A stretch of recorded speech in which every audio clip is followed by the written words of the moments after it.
G'day mates, welcome back to the channel. Today I'm going to teach you how to access and change the clinical settings on the brand new ResMed AirSense 11 Autoset device. Essentially, this is where you would go to change the therapy mode and also the pressure levels, but it's so much more than that. And today I'm going to teach you everything that I know so that you too can be an absolute pro at CPAP therapy.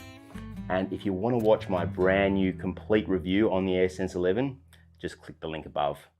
Now, just before we start, I'd quickly like to thank my two channel sponsors, Sleep Lay over in the US, g'day guys, and also CPAP Direct here in Australia.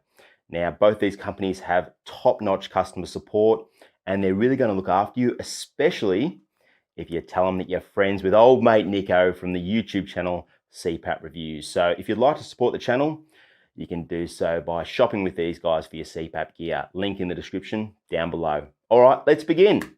Now, to access the provider menu, it's extremely easy. All we need to do is press and hold down the large blue and purple icons on the home screen simultaneously at the same time for around 5 seconds. And you're done. And then once you're in, you'll notice that the background color changes from black to white. And this represents that you're now in the provider menu. Congratulations. Now, the first setting we can change is the therapy mode. How the pressure will be delivered over time. Are we going to use a CPAP mode where the pressure is fixed throughout the night at one set level? Or will the machine vary and change the pressure throughout the night over time, as in an Autoset mode? These are the options we have. Now, all therapy modes have their own advantages and disadvantages, but I personally prefer the Autoset modes. And the reason being is sleep apnea is not a static condition. It's changing all the time. It changes every night. Whether you sleep on your side or your back, how tired you are, you might be on certain medication, have a cold, hay fever, you might have lost some weight, gained some weight, you might have had a few beers on the Friday night, or you might just be getting old. Whatever it is, apnea is always changing, and I prefer the tailored therapy that Autoset provides because I know it's always going to change to suit my needs over time. So let's discuss the two Autoset modes, the standard and the for her. The standard auto algorithm has two response modes, and this is how fast the pressure changes over time, with the soft response mode having slower pressure increases. Basically, it just takes a little bit longer to get where it needs to be, so the pressure changes are less obvious and less likely to wake you up. However, you are sacrificing a little bit of apnea control because the pressure takes a little bit longer to get where it needs to be. The Autoset for her algorithm has a reduced rate of pressure increments, so how often the pressure increases, and also slower decays, so it comes down slower. And the whole idea of this is to even out and smooth out all the lumps and bumps so it's harder to notice the pressure changes. And this will hopefully mean it's less likely to disturb your sleep. It only treats apnea up to 12 centimeters of pressure. However, it will respond to flow limitation and snoring all the way up to 20. So if you're a woman with severe sleep apnea and you need more than 12 centimeters in order to control your apnea, then you should probably use the standard algorithm and maybe check out that soft response mode because it's similar to the Autoset for her algorithm. So when it comes to the auto algorithms and the response modes, it's really just ResMed's way of trying to make the therapy more comfortable to sleep with. With the Autoset algorithms, we know the pressure changes minute by minute throughout the night, and frequent fast pressure changes can cause disturbances, can cause you to wake up. So this is ResMed's way of trying to minimize that. They're trying to even out the pressure changes and smooth them out so they're less likely to disturb your sleep and wake you up. So here's the game plan. If you're a woman, you're going to start on the for her algorithm regardless of your sleep apnea severity, even if you're severe. And then if you're struggling to get your apnea-hypopnea index under 5, then you'd probably switch to the standard algorithm in the soft response mode. All right, try that out, see how that goes. And if you're still struggling to get your apnea-hypopnea index under 5, then you'd switch to the standard response mode. Standard algorithm, standard response mode. That's the game plan for the ladies. If you're a man, I would start with the standard algorithm in standard response mode. And then if you're struggling with the standard response and you're finding that those pressure changes are waking you up, you can switch to the soft response mode. And if you like, you can also whack on a dress and try out the for her algorithm, because you never know, you just might like it. Personally, I think ResMed should really consider dropping that term for her from their entire product catalog. They don't use the term for him, and I just don't feel it's necessary in the 21st century. I think we're past that. That's back in 1990 for her. It's definitely more marketing than it is science, and there's no other manufacturer that does gender-specific CPAP products. So consider that. So once we have set our auto set mode and perhaps our response mode, we have the ability to set a minimum pressure, how low the pressure can go, with the lowest being 4, and also a maximum pressure, how high the pressure can go, with the maximum being 20. And the difference between these two pressures, the min and the max, is called the pressure range. It's the range of pressures the machine can deliver throughout the night, and it won't go outside the min and max set values. If you want to watch a tutorial video on how you can use your therapy data to really fine-tune that pressure range so that it's perfect, spot on, then click the link above. It's really going to help with the therapy comfort and control, and it's also going to help alleviate some of those CPAP side effects, so I highly recommend you watch it. Now, just before we move on, I quickly want to show you one more thing regarding the pressure range. So if I click this, and I'm going to choose my min pressure, let's just say 5, I can also click this 0.0 here, and it will enable me to select a decimal, 0.2, 0.4, 0.6, 0.8. So I can select 5.4, which gives me a whole lot more control. And now I'll set my max 18.4 as well. Really cool. Moving on. So next on the list is EPR, which stands for expiratory pressure relief. Now, this comfort feature is especially useful for beginners because it reduces the pressure during exhalation. Trying to exhale against the positive airway pressure that's coming down the mask is very unnatural. Under normal circumstances, when we breathe out, there is no resistance. And now all of a sudden we start CPAP therapy and there's all this air coming in as we're trying to breathe out. So it can be certainly a challenge, especially in the beginning when we're not used to it. But EPR makes that transition to CPAP therapy easier and more enjoyable. Now, we can turn EPR on or off very easily. And when it's on, we can also have it so that it runs either throughout the whole night, full time, or that it runs just during the REM period, just at the beginning when we're first getting off to sleep, and then it'll switch off when we get to sleep. And I'll have more to say about RAMP later in the video. When on, there are 3 levels of EPR, 1, 2, and 3, and each level represents a 1 centimeter drop in the CPAP pressure during exhalation. For example, if we have our EPR set to 3 and our CPAP therapy is 10 centimeters during inhalation, it will reduce the pressure to 7 as we breathe out, as we exhale. But it's worth noting that it won't reduce the pressure below 4. So if you're on 5, and had an EPR of 3, it's only going to reduce it back to 4. It won't reduce it down to 2. And here's a little bonus tip for you all. So sleep apnea only ever occurs during inhalation, as we're breathing in. I'm sure many of you have had that experience before. It never happens as we breathe out. So we only really need the therapy pressure on the inhale. It's not required on the exhale, which is why we can have EPR. The higher the EPR, the more noise your machine is going to make as the turbine switches between inhalation and exhalation speeds. You get the shh, shh, shh. Now, if noise is bothering you, perhaps consider turning down or off the EPR, and I think you will notice a difference. All right, moving on. Now let's take a look at one of my favorite features on the ResMed AirSense 11, the climate control. And in order to access climate control, you are going to need one of these. A ResMed Climate Line Air 11 heated tube system. If you don't have one of them, I highly recommend you go and get it because it's going to give you access to this climate control feature and it is one of my favorites. So what's ResMed really referring to when they talk about climate control? Well, it's two things. The first is humidity, and that is how much water vapor is in the air.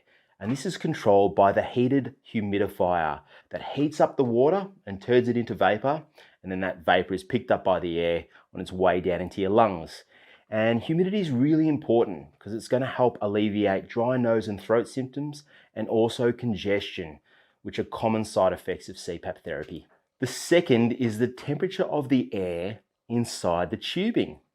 Now, this climate line air tubing has a heater element, and this enables us to warm the air to reduce condensation and water buildup from happening inside the tubing, commonly referred to as rain out. I know many of you have already experienced rain out. Drops of water spitting on your face. It's very annoying. When controlling the climate, we have two modes, auto and manual. And there's a big difference between how these two modes regulate the climate. Let's start with auto. Now, there's nothing really automatic regarding the air tube temp. When we set that to auto, what's really happening is the climate line air here is going to stop the air temperature inside the tubing from dropping below 27 degrees Celsius or 80 degrees Fahrenheit. It has a little sensor here at the mask end of the tubing, and then it uses its climate control algorithm to adjust the heated humidifier so that it maintains an 85% relative humidity level. All right, that is, the humidity level is relative to the air temperature. The two are correlated, they're linked together. Do you know what happens at 100% relative humidity? We get rain. So essentially what ResMed's doing here, it's giving us a 15% buffer before we get rain out. Pretty cool, huh? Now, the warmer the air, the more moisture it can carry as vapor, which is why you are more likely to experience rain out during the cooler months of the year. It can't hold as much relative humidity. All right, so in order to carry a lot of moisture in the air, we need that air to be nice and warm. Otherwise, it's going to condense. We're going to hit 100% relative humidity and we're going to get rain out, okay? So that's a little tip. And that's also why we tend to get more dry throat symptoms during winter. The air is cooler, but it's also drier because cool air can't hold as much moisture as vapor. Little Science 101 from Uncle Nico. Now, if you're finding the air temperature is just a little too warm for your liking, or you can turn it down a little bit. You can drop it to 26, 25, 24, 23, whatever you like.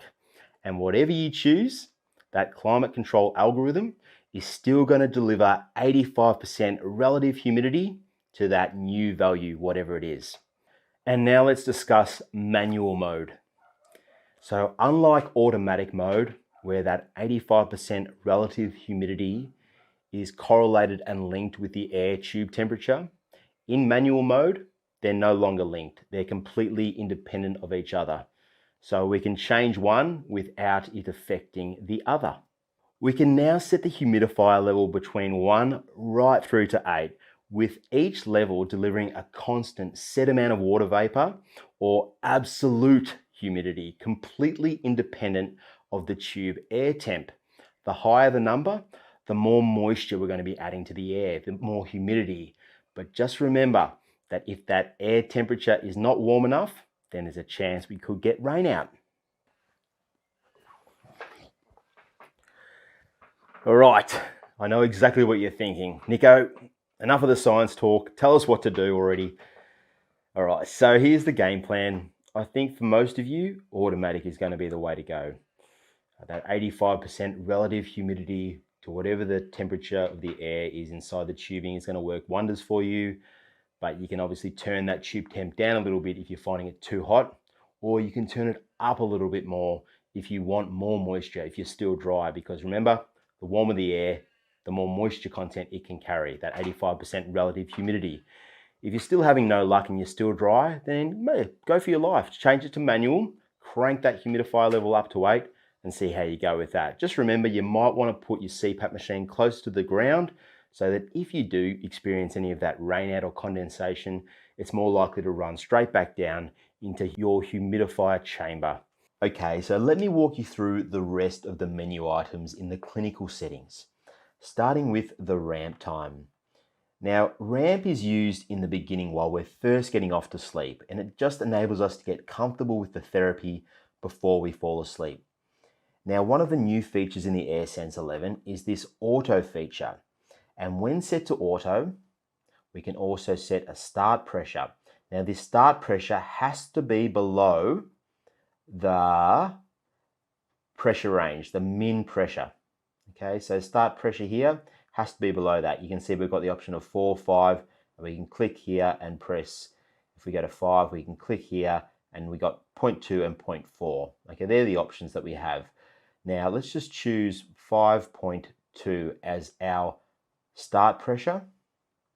When the ramp time is on auto, as it is now, what's going to happen is the machine is going to stay at 5.2 centimeters of pressure until we fall asleep.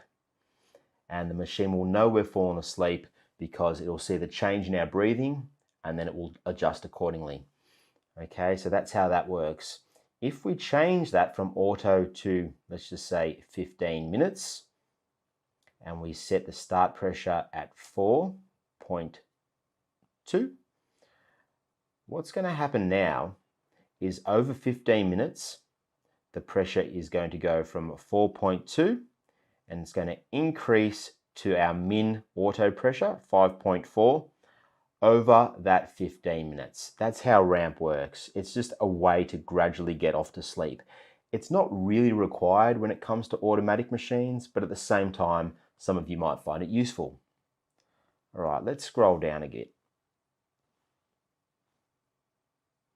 All right. So here we have the mask setting. So with the mask setting, we can set to whatever mask we have. A nasal, a full face, a pillow mask, whatever mask you have, you'll set it to that. Pretty straightforward.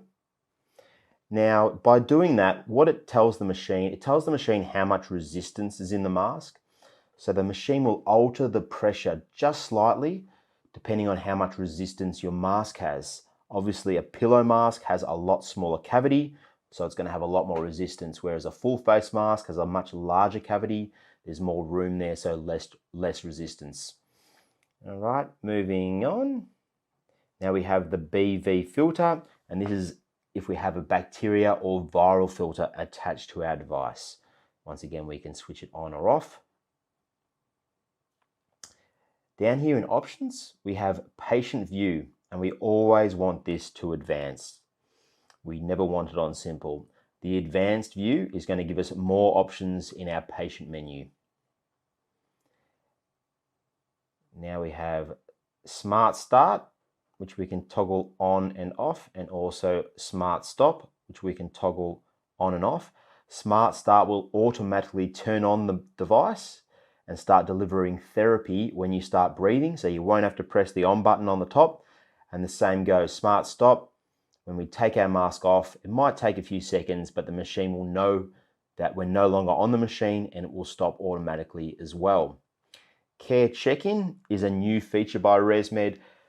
It's a bit of a gimmick, but basically they ask you a few questions each week about how you're finding the therapy. That links in with your clinician access, so the clinician can see basically how you're feeling about your therapy. All right. Then we have our reminders. We can set reminders to change our mask, our tube, or our filter, which is pretty handy for the filter. Definitely utilize that one. I'll be changing it every 1 to 3 months. And then if we scroll down, we've also got our humidifier if you want to.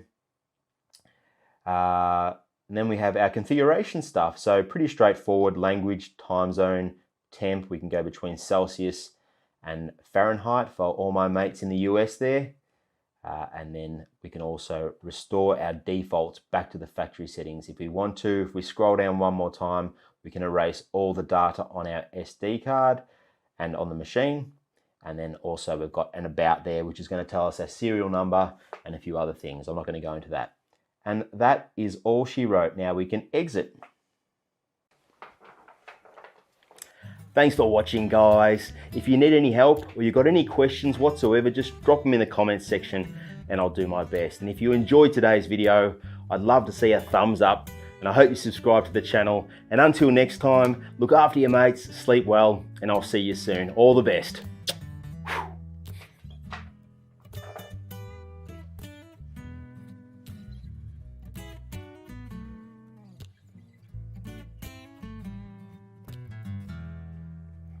Now, before we start, I'd quickly like to thank my two channel sponsors. Fuck me dead. Excuse me. Hello, children. God, really burning my fucking eyeballs here. Fuck me. I can't talk. I can't dance. Now all CPAP therapy.